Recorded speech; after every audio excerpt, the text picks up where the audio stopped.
Now let's discuss the difference between a relation and a function. A relation is just any set of ordered pairs. Here is a finite set of ordered pairs, and this is also a relation.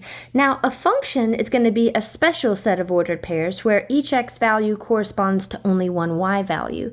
The set of ordered pairs that we have above is not a function because we see that the x value 1 is going to correspond to 2, but in a different ordered pair, the x value 1 also corresponds to 0. So this relation that we have above, it is a set of ordered pairs, but it's not a function because there's an x value that goes to more than one y value. If we change only that last ordered pair so that it has a different x value, now it is a function because the x value 1 only goes to 2 and it doesn't go to two different y values. Now we have something that we can call a function.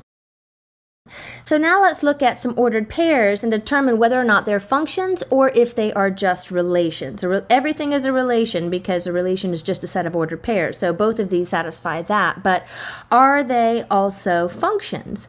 Well, in this first set, we can see that 1 only corresponds to 4, 5 corresponds to 0, but there's another ordered pair that has a 5 also corresponding to -1. So this is going to be the ordered pair that kicks us out of function land, and we'll say that it's not a function, but of course it is a relation because it is a set of ordered pairs.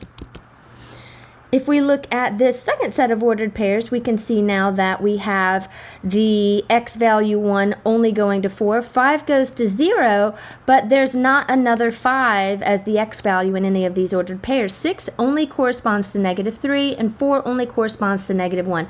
We don't have any repeated x values, meaning we don't have any x values that are going to more than one y value, and that is going to satisfy the definition of a function, so therefore we say yes, this set of ordered pairs is a function.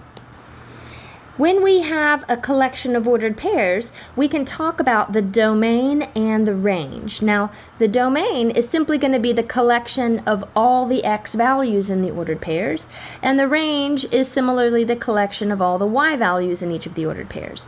When we have a finite set of ordered pairs, or a countable number of ordered pairs, finding the domain and the range is pretty simple. So we would just look at the collection of the x values in order to determine what the domain is, and we would say, since this is a set of numbers, we'll look at the x coordinate -1, 5, and 6 are the x values in the domain. Notice that 5 is already in the domain, so we don't actually have to duplicate that x value, and we'll just close it up and say these are the only x values in that set or in that relation, because it's definitely not a function since the 5s go to two different y values. Now, the range, similarly, is the collection of the y values.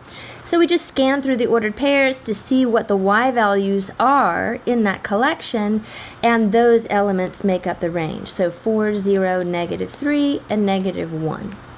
For this last set of ordered pairs, this was our function.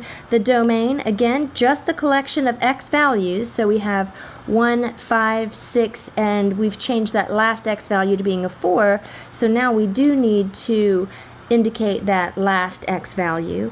And the range is just the collection of y values. So we'll list these out again, 4, 0, -3, and -1.